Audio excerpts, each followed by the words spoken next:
What's up, Wargamers? Welcome back to World of Wargaming. Today we are diving back into the Verrotwood with the blood. Nope, that's wrong.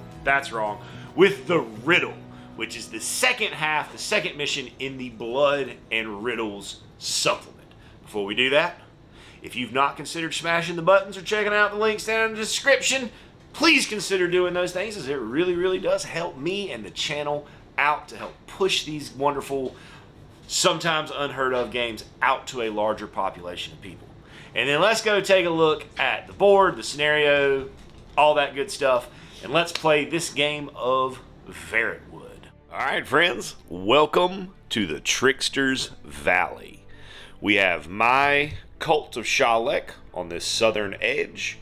We have 4 forested terrains, in which is when you are completely inside of them, you get an extra D10 for your defense roll. There's 3, 4, and the 5th one is this large outcropping in the middle. We have our Trickster, who's kind of hard to see right now, but he's hidden inside of that cave. He's going to do some pretty interesting things. He will get 2 activations during the round.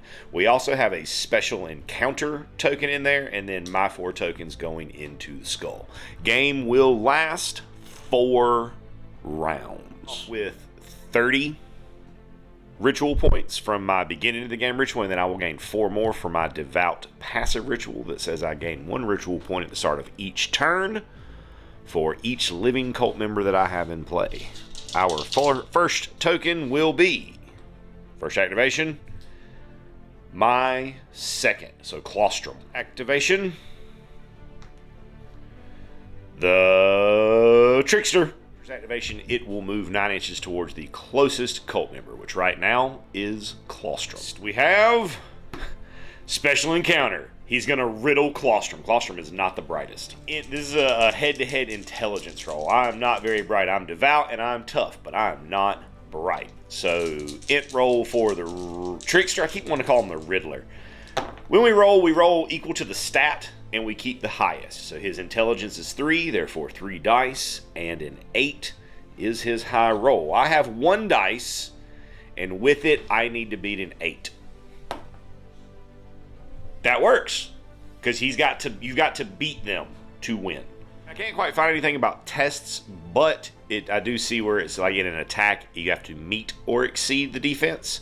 So that is a hit. I will fail the riddle, but I almost got it on the riddle chart. Getting an 8.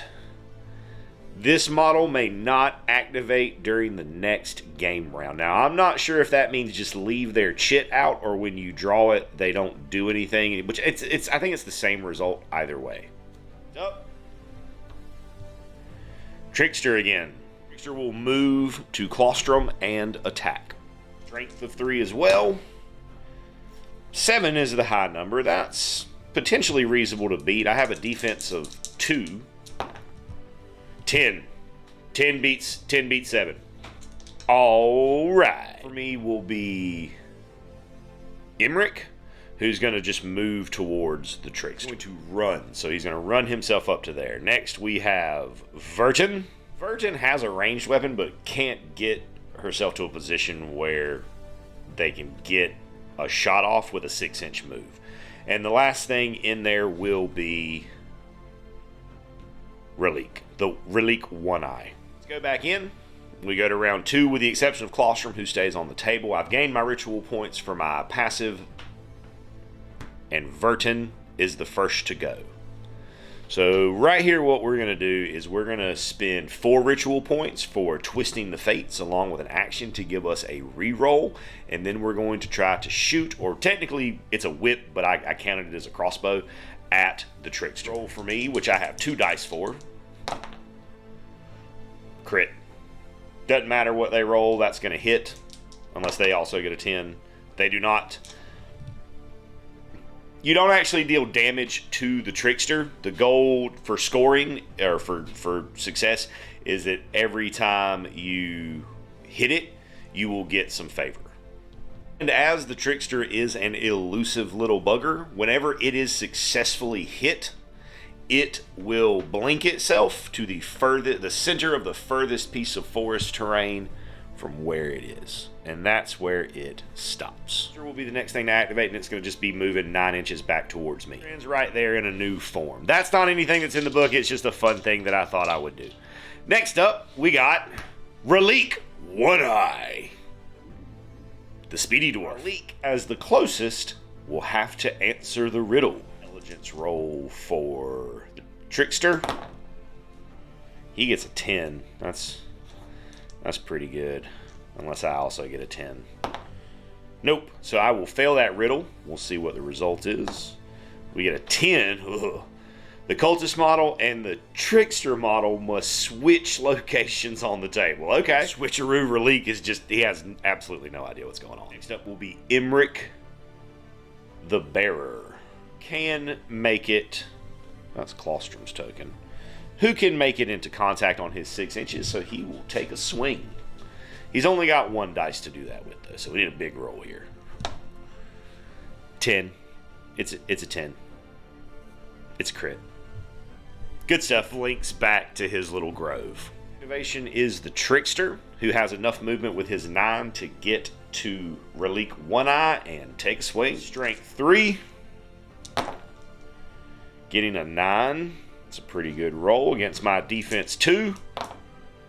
That's enough to hit, and he'll whack me for 5 damage. Being right along into turn 3. All the chits back in the cup this time, including Klostrom's. First activation, Trickster. Swings. Getting a 7. That's a reasonable roll if I can. Blocks. No damage for me. Excellent. Good job, Relique. He must have swung at his good side, not his bad side.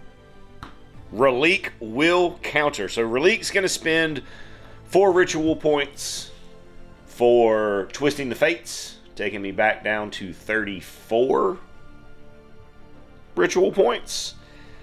And we're going to take this swing. Now, he's only got 1 dice for his attack, which is why it's important. 6. We're going to take that reroll. 2 is infinitely worse. Yeah, he blocks. Time for a riddle. Say so in the ritual, but I assume that it's Twisting Fates is a once per use. I wouldn't think that buff would stick with me, that I get a free reroll for the whole game. So we're going to do this intelligence roll off for the riddle. He gets a 10. I would need a 10. Not a 10. That's another 2. So riddle me this, Trickster. 2. 4 damage to Relique on that 2. Next up, Trickster gets to go again. And that big lick. 3 strength.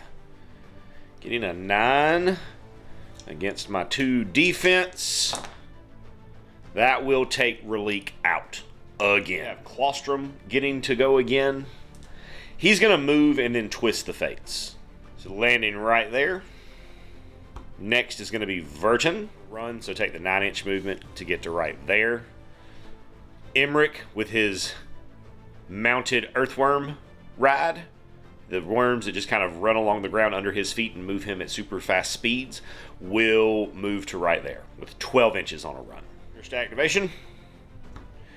Emmerich, let's go. To move in to the far side of the Trickster to swing so that he's not blocking Verrotwood's shot in case I miss. Extra strength for my mount. 6. That's slightly above average. Let's see if drop my stat wrong. But he's only defense 1. 2. Oh, it wasn't that I was rolling it wrong. It was that every time I just rolled a 10, so I was creaming him. So that's going to hit, so that's going to net me some more value, and he's going to teleport away. Struck, our Trickster will blink over to this southeastern or southwestern forest. We'll come charging out of said forest. Comes charging out to right there. Next up's going to be Verrotwood, who will still has a Fate Twisted. So she's probably just going to dump on shot. We'll keep that 9. Oh, yes, we will keep that 9. He has defense 1. That is a hit. So he will blink again. His favorite northeastern wooded section. Next, he'll go again, and he will charge out of those woods into Emmerich the Bearer. Dirty Bat Wings over here to give me a hard time. What a jerk. Getting a 7. That's a beatable roll. Got 2 dice for my defense. Beat him. No damage. We have Claustrum, who cannot really do anything. He's not going to be able to get anywhere to do anything. And then the last activation of the round is the Riddle. So we get riddled one final time. Oh, let's see.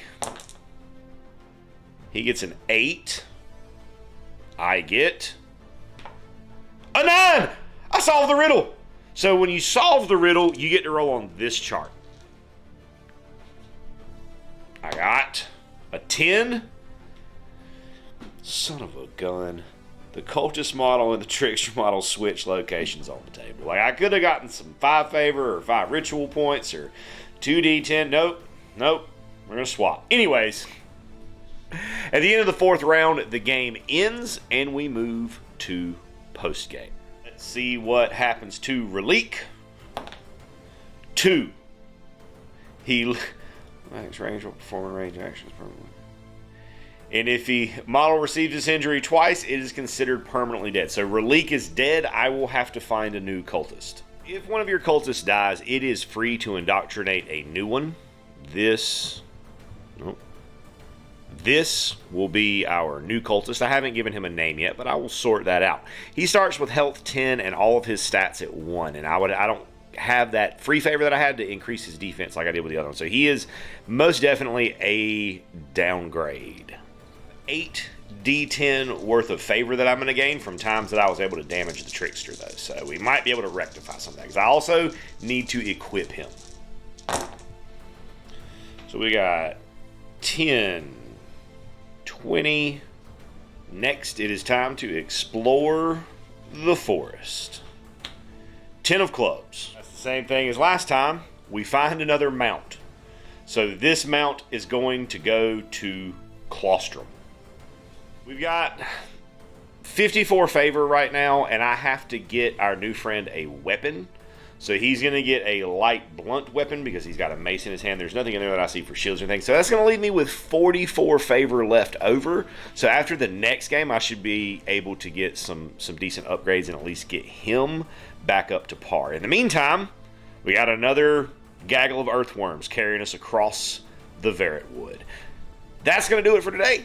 Thanks so much for tuning in, hanging out while I rolled some dice today. I hope you have an absolutely amazing rest of your day.